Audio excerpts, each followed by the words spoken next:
Hello everyone, welcome back to Physical Educator Rapid Revision. 5 videos that would be covering your whole syllabus. This is video number 4. इसके अंदर जो हम cover करेंगे वो है हमारा चैप्टर नंबर 8 जिसका नाम है fundamentals of anatomy, physiology, kinesiology in sports. तो चलिए चैप्टर को करते हैं शुरू।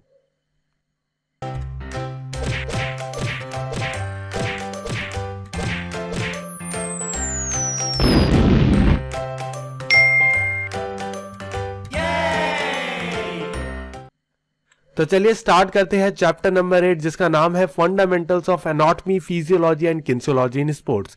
तो सबसे पहले हम मतलब समझते हैं एनाटॉमी का।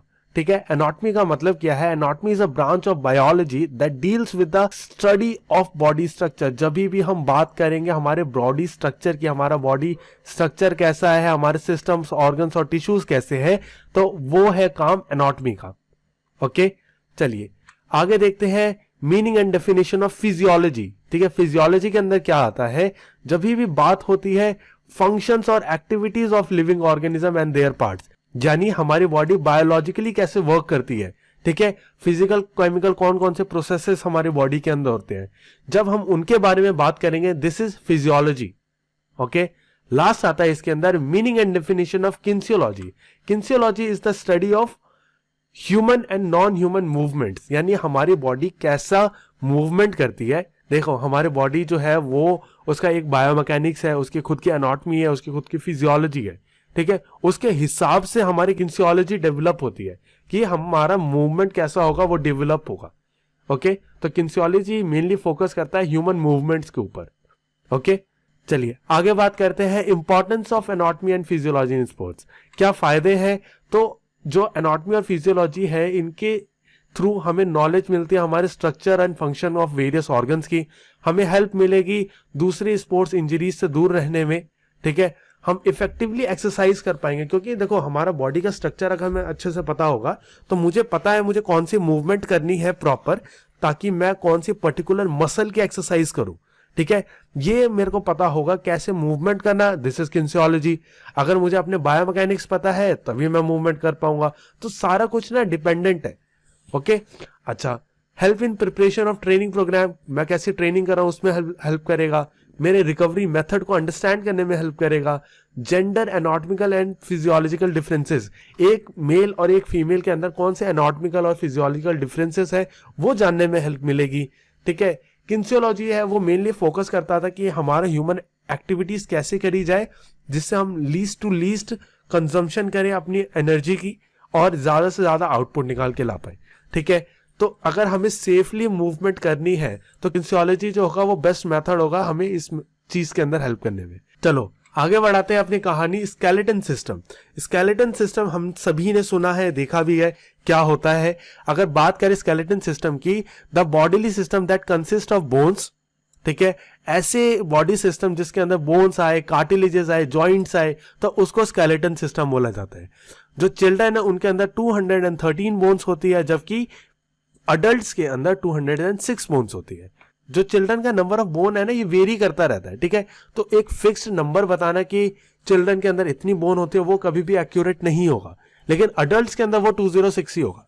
ओके, आगे जो आता है वो आता है क्लासिफिकेशन ऑफ स्केलेटल सिस्टम। हम स्केलेटन सिस्टम को हमेशा 2 हिस्सों में बांटते हैं। First is axial skeleton, second is appendicular skeleton. ठीक है, एक्सियल स्केलेटन के अंदर आता है हमारा स्कल, हमारा स्टर्नम यानी ये जो बीच की हड्डी है ये। ठीक है, हमारे रिब केज जिसके अंदर हमारे लंग्स और हार्ट होते हैं। ठीक है, हमारा हाइनोइड जॉइंट और हमारे वर्टिबल कॉलम। ठीक है, तो ये सारी चीजें आती है हमारे एक्सियल स्केलेटन के अंदर।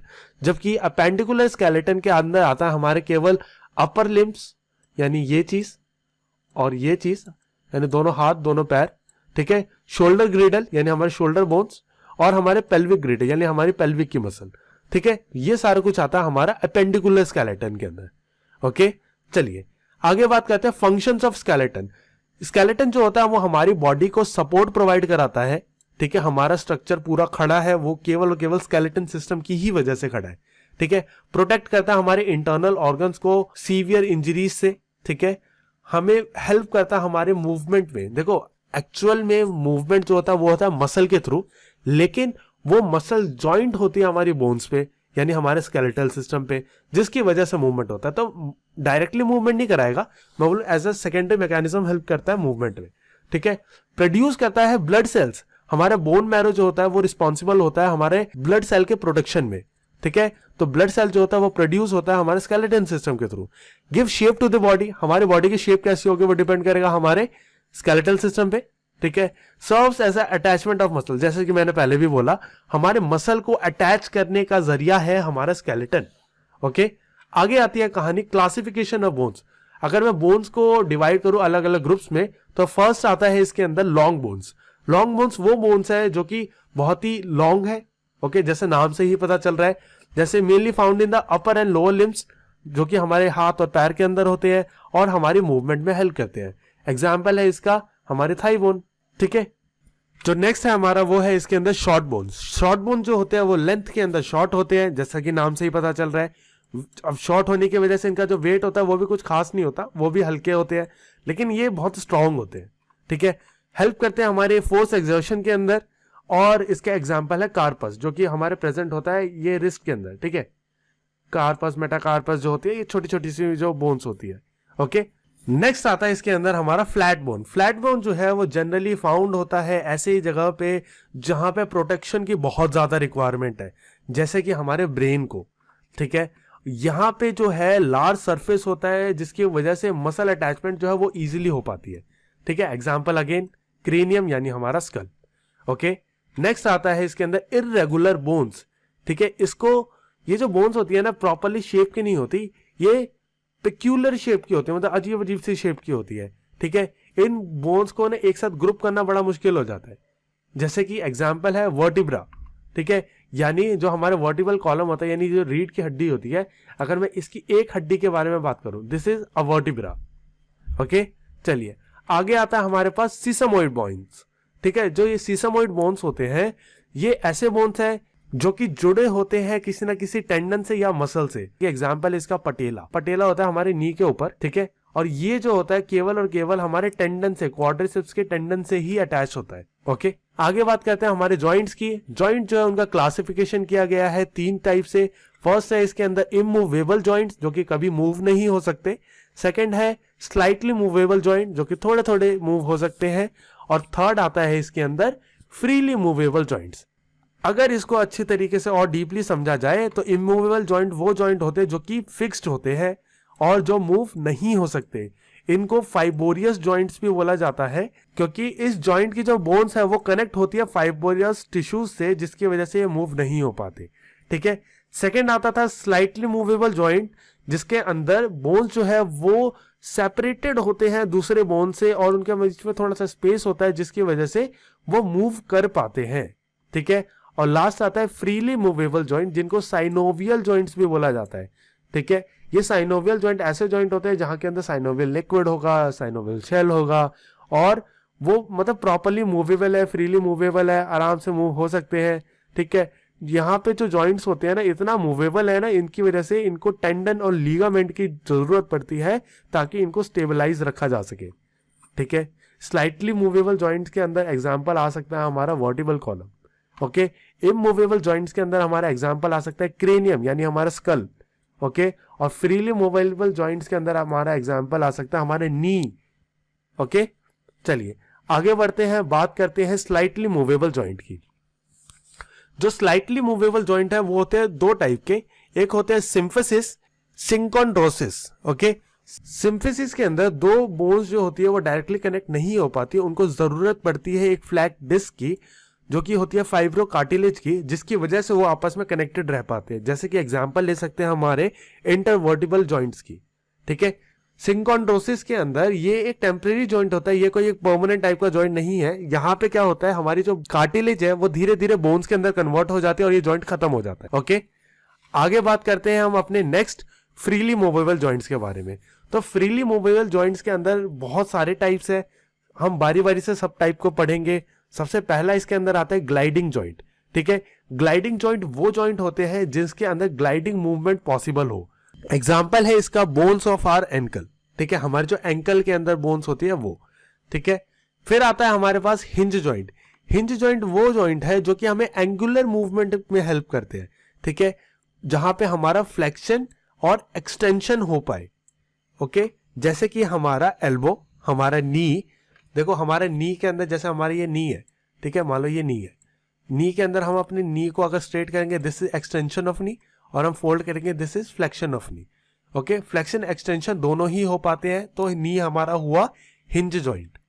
ओके, चलो आगे बात करते हैं हमारे कॉन्डिलॉइड जॉइंट के बारे में।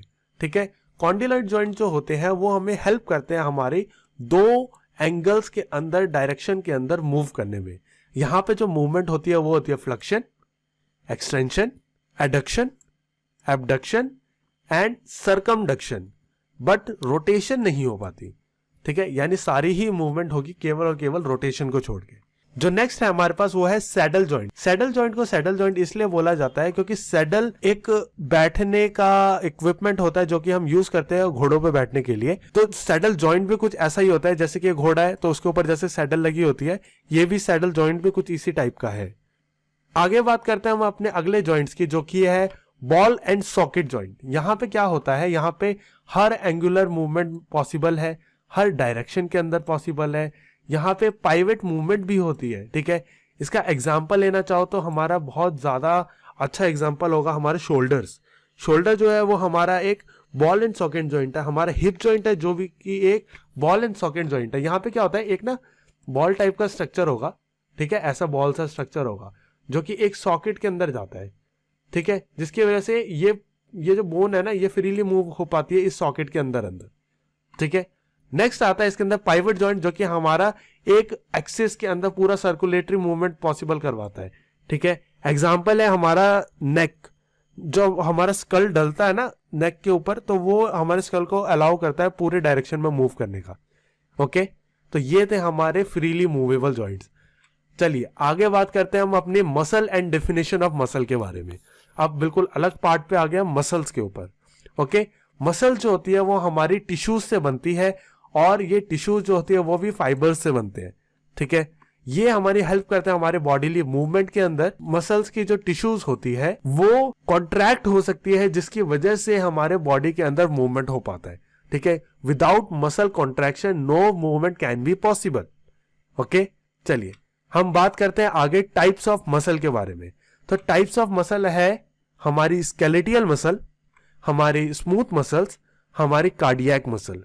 चलिए बारी बारी से सबके बारे में देखें। जो हमारी स्केलेटियल मसल है हम उसको और वॉलेंट्री मसल्स के नाम से भी जानते हैं, क्योंकि ये जो मसल्स है हम उनको अपनी मर्जी के हिसाब से कंट्रोल कर सकते हैं। ठीक है, यहां पे जितनी भी बोन से अटैच मसल्स होती है ना, उन्हीं को स्केलेटियल मसल्स बोला जाता है। ओके, नेक्स्ट आती है बारी स्मूथ मसल्स की। स्मूथ मसल को इनवॉलेंट्री मसल्स भी बोला जाता है, क्योंकि हम इन मसल्स को अपनी मर्जी के हिसाब से कंट्रोल नहीं कर सकते। एग्जाम्पल ले सकते हो, जैसे हमारी इंटेस्टाइन्स की वॉल्स, हम अपने इंटेस्टाइन को कंट्रोल नहीं कर सकते, अपने ब्लड वेसल की मसल्स को कंट्रोल नहीं कर सकते, हमारे जितने भी मोस्टली इंटरनल ऑर्गन्स हैं हम उनकी मसल्स को कंट्रोल नहीं कर सकते। ओके, लास्ट आता है इसके अंदर cardiac muscle. Cardiac muscle specially use किया जाता है हमारे हार्ट मसल के लिए। जो हमारे हार्ट की जो मसल्स होती है वो बनती है हमारी कार्डियक मसल से। ठीक है, ये भी कंप्लीटली इनवॉलेंट्री होती है, लेकिन ये एक ऐसी मसल है जो कि 24 घंटे 7 दिन काम करते हैं विदाउट एनी फटीग, बिना थके काम करती जा रही है। जैसे हमारी नॉर्मल मसल जो है वो थक जाती है और उसको रेस्ट की जरूरत होती है, लेकिन कार्डियक मसल को नहीं होती। ओके, चलिए आगे बात करते हैं प्रॉपर्टीज ऑफ मसल के बारे में, कि मसल के पास कौन कौन सी प्रॉपर्टीज है। तो फर्स्ट आता है इसके अंदर कॉन्ट्रैक्टिबिलिटी। एक मसल के पास एबिलिटी है कॉन्ट्रैक्शन की, कि वो अपने साइज को छोटा कर सकती है और फोर्स को जनरेट कर सकती है। ठीक है, जैसे हमारा बाइसेप होता है, हमारा आर्म अगर खुला हुआ है तो हमारा बाइसेप जो होगा वो लेंथी हो रखा है। ठीक है, जब हम अपने एल्बो को फोल्ड कर लेते हैं तो हमारा मसल जो है वो ऐसा हीप सा आ जाता है। ठीक है, तो ये हुआ है मसल कॉन्ट्रैक्शन। इसकी वजह से हम अपने रिस्ट में फोर्स लगा पाते हैं, अपनी तरफ चीजों को खींच पाते हैं। ओके, नेक्स्ट है इसके अंदर एक्सटेंसिबिलिटी।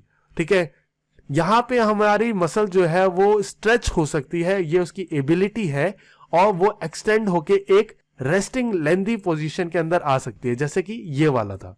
ओके, चलिए आगे बात करते हैं हम अपने अगली प्रॉपर्टीज, जो कि है इलास्टिसिटी।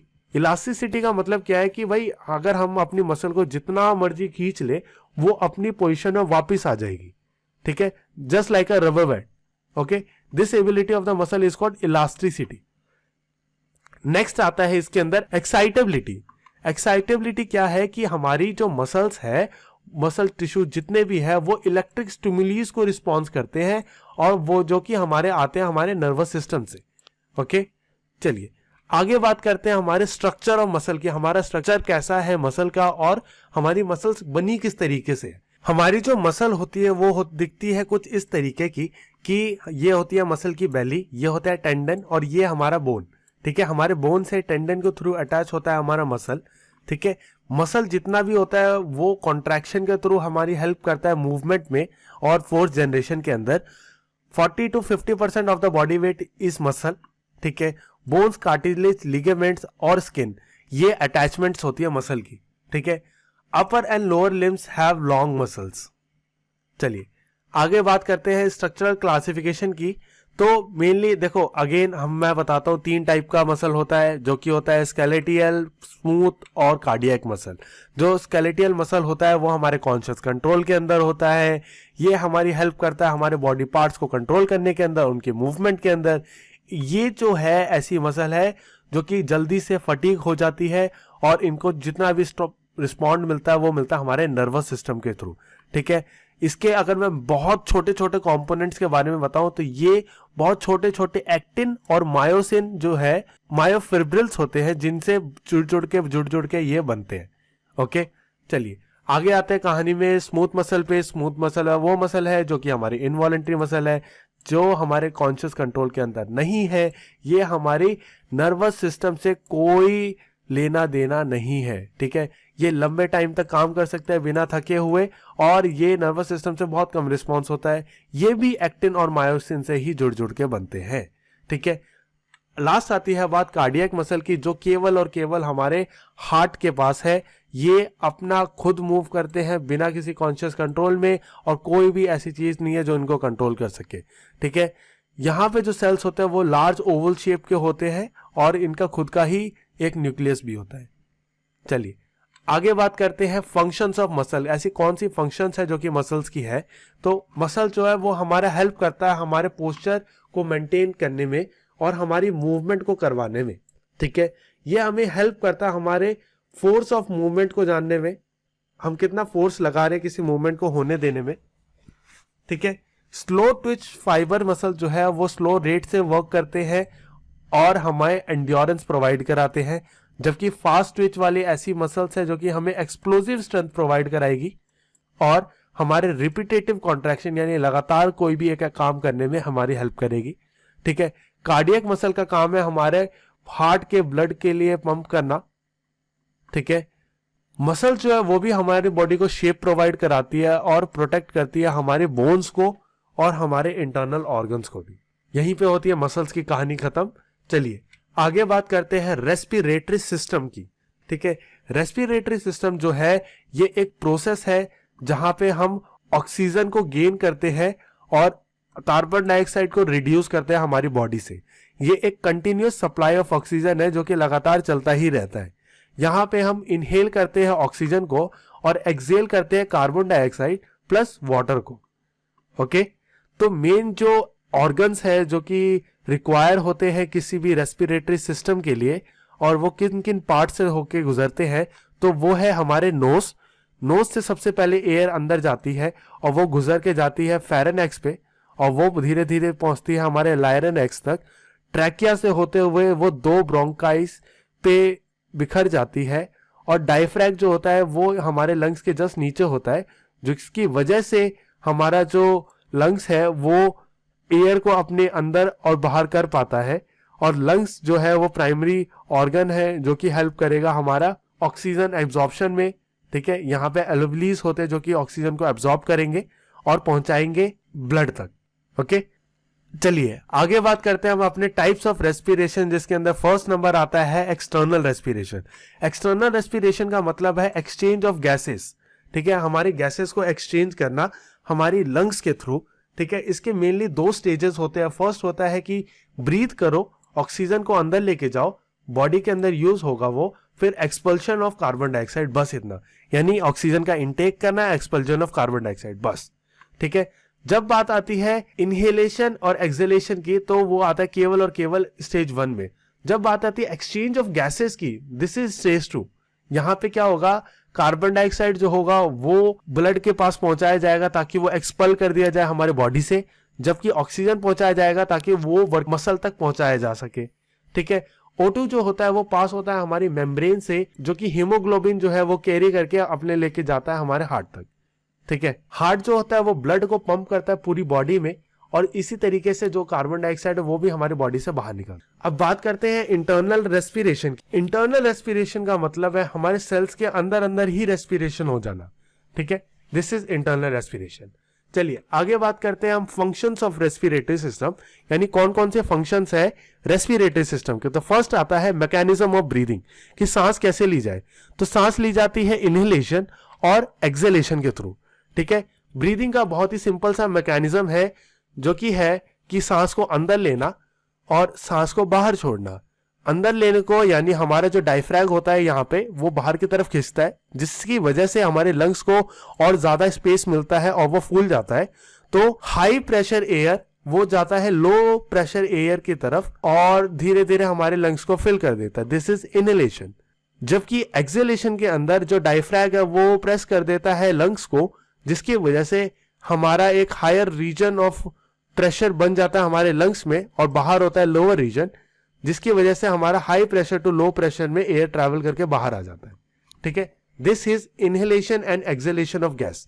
इन अगर मैकेनिज्म को, कॉन्ट्रैक्शन को, इनको समझना हो डिटेलली, तो आप आई बटन पे क्लिक करके इसकी स्पेसिफिक वीडियोस पे जा सकते हैं, जो कि पर्टिकुलरली इन्हीं मैकेनिज्म को समझाने के लिए बनाई गई है। ठीक है। तो और भी अच्छे तरीके से आप समझ पाएंगे। चलिए आगे बात करते हैं हम इसके अंदर मीनिंग ऑफ सर्कुलेटरी सिस्टम की। सर्कुलेटरी सिस्टम का मतलब क्या है। सर्कुलेटरी सिस्टम मेन काम करता है हमारे transportation of blood and other important substances to and from the body. ठीक है। यानी हमारे बॉडी तक इंपॉर्टेंट सब्सटेंसेस को पहुंचाना और हमारे बॉडी से बाहर लेके जाना। ठीक है। तो मेनली इसके अंदर काम होता है सप्लाई ऑफ ऑक्सीजन का और सप्लाई ऑफ न्यूट्रिएंट्स का एक एक इंडिविजुअल सेल तक। ठीक है। और साथ ही साथ रिमूव करना कार्बन डाइऑक्साइड को और बाकी की वेस्ट को हमारी बॉडी से, ताकि हमारी बॉडी भी बिल्कुल आराम से साफ सुथरी रह पाए। ओके। इसके अंदर जो मेन काम आते हैं हमारे, वो आता है हमारा हार्ट, हमारे आर्टरीज, हमारे वीन्स और हमारी कैपिलरीज। यही वो ऑर्गन्स है या सिस्टम है जिनके थ्रू पूरा काम होता है हमारे सर्कुलेटरी सिस्टम का।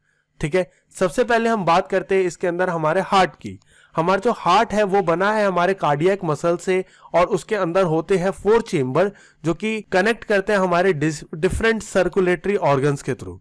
ठीक है। हमारा जो हार्ट का मेन काम है वो है ब्लड को पंप करना, और ये ब्लड को पंप करते के साथ साथ क्या करती है, ऑक्सीजन को वर्किंग और न्यूट्रिशन को टिश्यूज तक पहुंचाना और वेस्ट को रिमूव करना और लैक्टेट को भी बॉडी से निकालना। जो हार्ट है वो हमारा प्रेजेंट होता है हमारे स्टर्नम के जस्ट पीछे और हमारे थोरेसिक कैविटी के अंदर, यानी ये जो रिब केज है इसके अंदर, और थोड़ा सा लेफ्टली टिल्टेड होता है। ठीक है। चलिए आगे बात करते हैं इसी के अंदर हार्ट का स्ट्रक्चर कैसा होता है। तो हमारा हार्ट जो है वो 2 साइड्स और 4 चेंबर्स के अंदर डिवाइडेड है, जो कि है हमारा आर्ट्रियम एंड वेंट्रिकल्स। ठीक है। जो लोअर वाला पार्ट होता है इसको बोला जाता है आर्ट्रियम, और जो ऊपर के जो 2 पार्ट्स है इनको बोला जाता है वेंट्रिकल्स।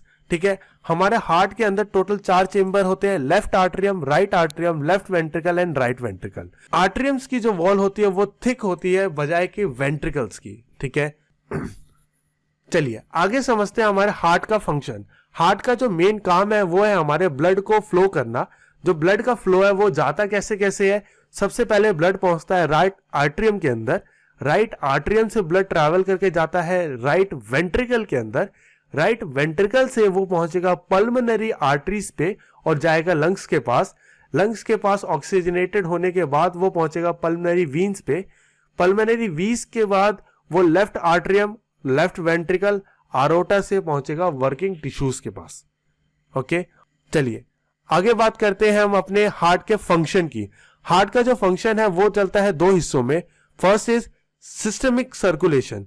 सिस्टमिक सर्कुलेशन का मतलब है हमारा ब्लड का फ्लो होना हमारे हार्ट से हमारी पूरी बॉडी तक, ठीक है। जब हमारा हार्ट जो ब्लड को पहुंचाएगा पूरी बॉडी तक और डीऑक्सीजनेटेड ब्लड को लाएगा वापस हार्ट तक, दिस इज सिस्टमिक सर्कुलेशन। इसके अंदर मेन काम होता है वर्किंग मसल तक या हर एक टिश्यूज तक ऑक्सीजन को पहुंचाना और डीऑक्सीजनेटेड ब्लड को वापस हमारे हार्ट के पास लाना।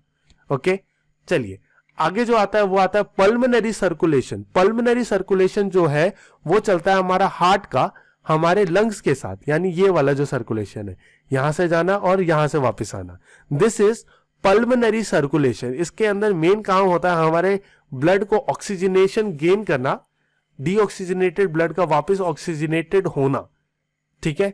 चलिए आगे आती है हमारे इसी के अंदर आर्टरीज। आर्टरी जो होती है वो एक थिक वॉल्ड स्ट्रक्चर होता है जो कि कैरी करता है अपने साथ हाई ब्लड प्रेशर। ये बहुत ही प्रेशर के अंदर ब्लड को कैरी करता है और एक एक कंट्रैक्शन को बियर करता है जो कि हमारा हार्ट के द्वारा लगाया जाता है। अगर इसके प्रेशर को नापना हो तो वो आता है systolic blood pressure.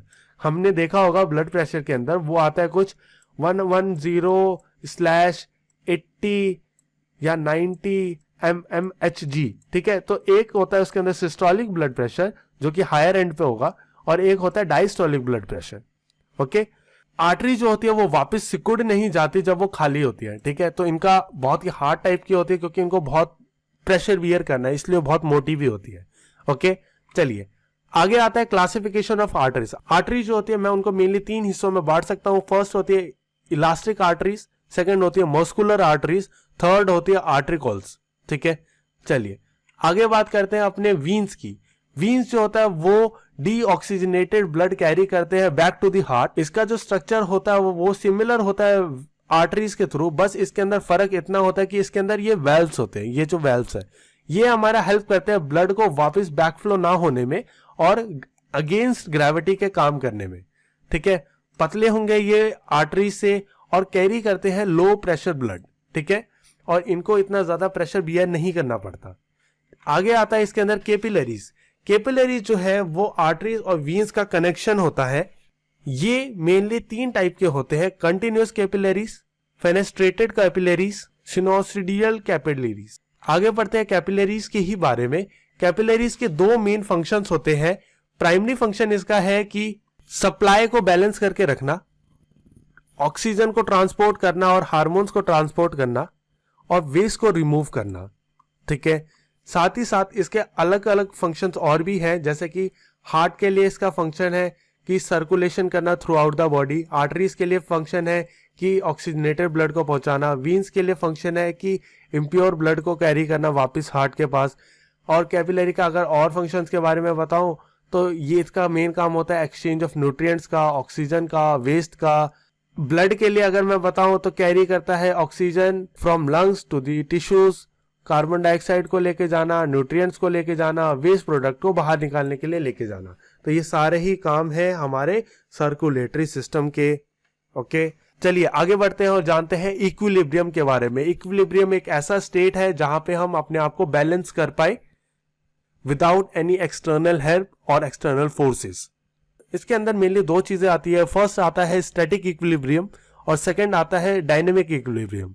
Static equilibrium का मतलब है जब सेंटर ऑफ ग्रेविटी जो हो वो एक स्टेबल पोजीशन के अंदर हो और हमें मूव ना करना पड़े। इसका मतलब है जब हम हैंड स्टैंड करो तो हमारा सेंटर ऑफ ग्रेविटी एक सिमिलर पॉइंट पे रहेगा, ठीक है। डायनामिक इक्विलिब्रियम के अंदर हम मूवमेंट कर रहे हैं फिर भी अपने आप को बैलेंस करके रखना। जैसे कि जब हम कार्टव्हील करते हैं, ठीक है, हम बैक फ्लिप कर रहे हैं तो हम ऑलरेडी एक मूवमेंट में है फिर भी हम अपने बैलेंस को कंट्रोल करके रख रहे हैं। This is dynamic equilibrium. आगे बढ़ते हैं और बात करते हैं प्रिंसिपल्स ऑफ स्टेबिलिटी की, ठीक है। क्या ऐसी चीजें हैं जो कि हमें हमारा स्टेबिलिटी को मेंटेन करने में हेल्प कर सकती है। तो फर्स्ट आता है इसके अंदर जितना हमारा सेंटर ऑफ ग्रेविटी पास रहेगा बेस के उतना ही ज्यादा स्टेबल होंगे हम, ठीक है। यानी हमारी बॉडी बेस से जितना क्लोज रहेगी उतने ही हम स्टेबल होंगे। एक लेटा हुआ बंदा नहीं गिरेगा बजाय के खड़े हुए बंदे के। Broader the base greater the stability, जितना बड़ा बेस होगा उतनी ज्यादा स्टेबिलिटी होगी। पेंसिल को अगर बिल्कुल शार्प पॉइंट से मुझे खड़ा करना हो तो बहुत मुश्किल है क्योंकि उसका पिन जो है, उसका जो बेस है वो बहुत छोटा है, ठीक है। Lower the centre of gravity higher the stability, जितना मैं सेंटर ऑफ ग्रेविटी को ग्राउंड के क्लोज लेके जाऊंगा उतना ज्यादा मेरा स्टेबिलिटी बढ़ेगा। Body weight is directly proportional to the stability, जितना ज्यादा वेट उतनी ज्यादा स्टेबिलिटी। ओके, लास्ट टॉपिक है हमारा centre of gravity. Centre of gravity का मतलब है जहां पे हमारा मोस्ट ऑफ द बॉडी का मास लोकेट करेगा, this is our centre of gravity, जो कि चेंज होता रहता है। ठीक है, जैसे जैसे हम मूवमेंट करेंगे वैसे वैसे ये चेंज होता रहेगा, और हमारे एथलीट्स के अंदर ये स्किल होनी चाहिए कि इसको डिफरेंट डिफरेंट पोजीशन में रख के भी अपना इक्विलिब्रियम को मेंटेन करना। ठीक है, तो यहां पे होता है चैप्टर ये खत्म। तो कई सारे टॉपिक ऐसे होंगे जो कि आपको अच्छे तरीके से समझ नहीं आए होंगे, उसके लिए मैं आपको रेफर करूंगा कि प्लीज जो डिटेल्ड वीडियो है चैप्टर नंबर 8 की वो चेक करो प्लेलिस्ट से या आई बटन के थ्रू। वहां पे आपको एक एक वीडियो सेपरेट मिलेगा इस चैप्टर के ऊपर, जिससे आप डीपली समझ पाओगे एक एक चीज को। ठीक है, अगर आपको अच्छे तरीके से समझ आएगा तो आप बेटर आंसरिंग कर पाओगे। ठीक है, वही मेन चीज है एग्जाम के लिए भी। So that's it for this video. जो अगला वीडियो होगा वो होगा हमारा लास्ट इस टॉपिक का। Thank you so much and subscribe to the channel for upcoming videos.